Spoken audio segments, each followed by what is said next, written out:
तरु विज्ञान। ये जो आप पेड़ देख रहे हैं इतने पास इसलिए लगाए कि गौ माता सुरभि यहाँ विराजती थी। उसने कहा बेटा मैं जहाँ कदम रखूँ वहाँ पेड़ लगा देना। तब मैं इन तरुओं का विज्ञान बताऊंगा। ये दिव्य औषधि विज्ञान है। इनकी छत्र छाया में अभी हम गीता जयंती का कार्यक्रम करेंगे। नंबर 1 ये अर्जुन का पेड़ है। अर्जुन का पेड़ साक्षात हृदय का मालिक है। ये खून को पतला रखता है, ब्लड प्रेशर ठीक करता है। कितना भी बह रहा है खून है, अर्जुन का लकड़ी का पाउडर पिला दीजिए, बहता खून रुक जाएगा, क्योंकि वापस नवीन कोसी और थक्के जमा देता है। इसके बाद में ये बेंगलोर के पास मैसूर है। ये ओरिजिनल मल्यागिरी पीला चंदन है। बहुत कीमती लकड़ी होती है इसकी। अभी 300 का भाव है इसका। इसके बाद में रावण के यहाँ कोई कमी नहीं थी। बंगले थे, कोठी थी, गादी गलीचे थे, लेकिन माता जानकी ने कहा कि कोई न्याय करना चाहता हो तो एक काम करो, मेरे को अशोक वाटिका लगवा दो। सब शोकों को दूर करने वाला, स्त्री के हर बीमारी की पहली दवा अशोकारिष्ट, अशोक चूर्ण, अशोक घनवटी, इसके उपयोग होते हैं। इसके पत्ते देखोगे, ये अशोपाला, ये बाटल अशोक, ये संकरित अशोक है। 60-70 फीट ऊंचा जाएगा ये। लेकिन ये जो ओरिजिनल अशोक, इसकी छाल हल्की सी लाल रहेगी, इसका पत्ता बहुत मुलायम रहेगा। इसका जब फूल खिलता है बहुत ही सुंदर, अति सुंदर होता है। ऐसा हाथ में ले लो, बहुत शानदार होता है। श्रावण के महीने में इसका फूल खिलता है। ये अशोक की परिक्रमा यदि पति पत्नी कर लेते हैं विवाह के बाद में, उनके दाम्पत्य जीवन में कटुता नहीं आती, दाम्पत्य प्रेम बढ़ता है। माता सीता की तरह उसका जीवन यशस्वी होता है। ये पारिजात का, ये स्वर्ग का पेड़ है। योगीराज भगवान श्री कृष्ण और रुक्मणी ने इसका रोपण किया था। देख लीजिए इसका पंचांग, इसके फूल, पत्ती, बीज, छाल, तना और पत्तों का जूस बना करके केसर के साथ कमर दर्द में, घुटने दर्द में, कैल्शियम की कमी में दीजिए। इसी को पीस करके सुबह शाम घर में आप धूप दीजिए। इसका जो फूल होता है केसर के समान खुशबू देता है और केसर जैसे उसके अंदर गुण होते हैं। इसके बाद में ये कांचदार का पेड़ है, गुलाबी कांचदार। इसके खूब फूल खिले हैं अगले पेड़ के ऊपर। इसके बाद में ये कैंसर की रामबाण दवा है, थायराइड की रामबाण दवा है। ये कांचदार का पेड़ है। देखो ये कांचदार के पत्ते, जिस दिन आपका वमन हुआ, गले का दर्द इसी ने ठीक कर दिया। इसके बाद में सप्तपर्णी, ये डेंगू की, मलेरिया, बुखार की, इसकी छाल और पत्ते उबाल के देते हैं। ये बिल्ली का झाड़, ये अतिसार को ठीक करता है।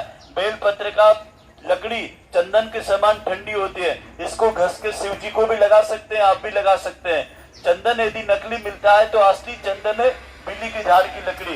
बिल्ली का फल को हम 3 प्रयोग करते हैं। पेट साफ करने के लिए गर्म पानी में, ताकत के लिए दूध के साथ, और दस्त बंद करना हो तो दही के साथ, और स्किन को गोरा बनाना हो, शरीर को सुदृढ़ और सुडोल सुंदर बनाना हो तो 1 चम्मच आपका बेल का चूर्ण और 2 चम्मच ग्लिसरीन मिला दीजिए और पूरी बॉडी पे मसाज करिए। हम आपको कराएंगे कल मसाज, परसों के दिन, जब आपको मालूम पड़ेगा इसका चमत्कार कितना प्यारा है। ये पुत्र जीवक है। जो लोग पहली बार चांस से लेते हैं या डिलीवरी के पूर्व माता को गर्भाधान कराना है तो गर्भाधान संस्कार में शिवलिंगी के बीज और पुत्र जीवक के बीज यदि माता ले लेती है तो माता पिता से सुंदर, और यहाँ तक कि जेनेटिक प्रॉब्लम, कि जिनके घरों में कई समय से अस्थमा, दमा, ब्रोंकाइटिस, एलर्जी या बोने बच्चे पैदा होते थे। उदाहरण के लिए देख लो हमारे यहाँ बंटी भैया के यहाँ, वेदिका का, उसकी माताजी की हाइट कम है, लेकिन हमने क्या करा, उसको पुत्र जीवक, शिवलिंगी के बीज और शतावरी का कल्प करा दिया। उसके बाद में उन्होंने जब चांस से लिया तो माता पिता से सुंदर कलर, माता पिता से सुंदर हाइट, माता पिता से ज्यादा गुणवान और रूपवान कन्या का जन्म हुआ। ये चमत्कार इसका है, पुत्र जीवक शिवलिंगी के बीच का। ये पुत्र जीवक का पेड़ है। इसके बाद में हरण भेड़ा आंवला, ये इसमें भगवान विष्णु का वास होता है। और ये साक्षात चवन ऋषि ने तो कहा ये कैल्शियम का, सी विटामिन का खजाना है। आंवले की पत्ती को जला लो, सरसों के या सोयाबीन के या फिर आपके सामान्य तिल्ली तेल में मिला करके जले हुए पे लगा दो, जलन ठीक हो जाएगी। इसके फल अमृत के समान गुणकारी। एक बात ध्यान रखना, आंवला सेकने पर, भुनने पर, तलने पर, पीसने पर, कितने भी दिन रखने पर इसके गुण खत्म नहीं होते, इसीलिए इसको अमृत फल भी कहा गया है। आंवले का फल जो होता है बहुत बहुत गुणकारी होता है। आंखों की रोशनी बढ़ाता है, एसिडिटी ठीक करता है और शरीर में रसायन तत्वों की पूर्ति करता है। ये गोंदी का फल, इसकी सब्जी भी बनती है। बारीक बारीक फल सब्जी मार्केट में भी मिलते हैं। इसका पत्ता खा लोगे तो जीवान लाल हो जाएगी। इसकी जड़ को मंगलवार के दिन कमर में बांधने से जो छोटे बच्चों को गुदा बाहर निकलती है वो बीमारी ठीक होती है।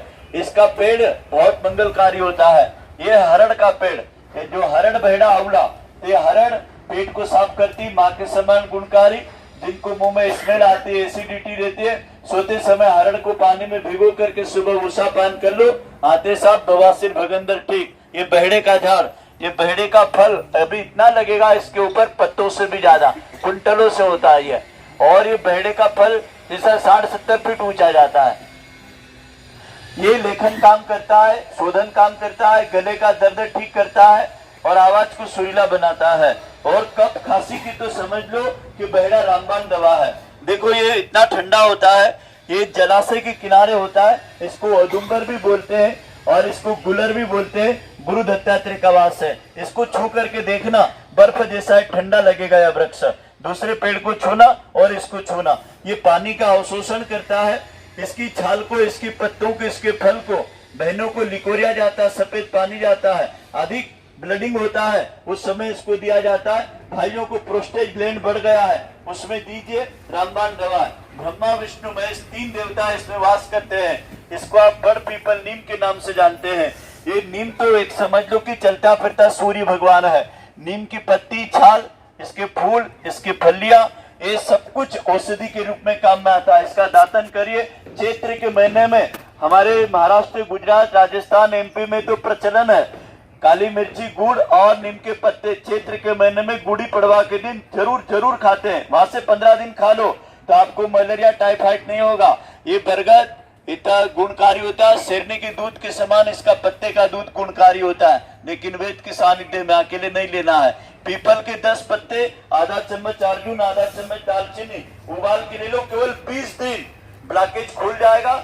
स्टेंट डालने की जरूरत नहीं और बाईपास कराने की जरूरत नहीं। इतनी रामबाण दवा का काम करता है।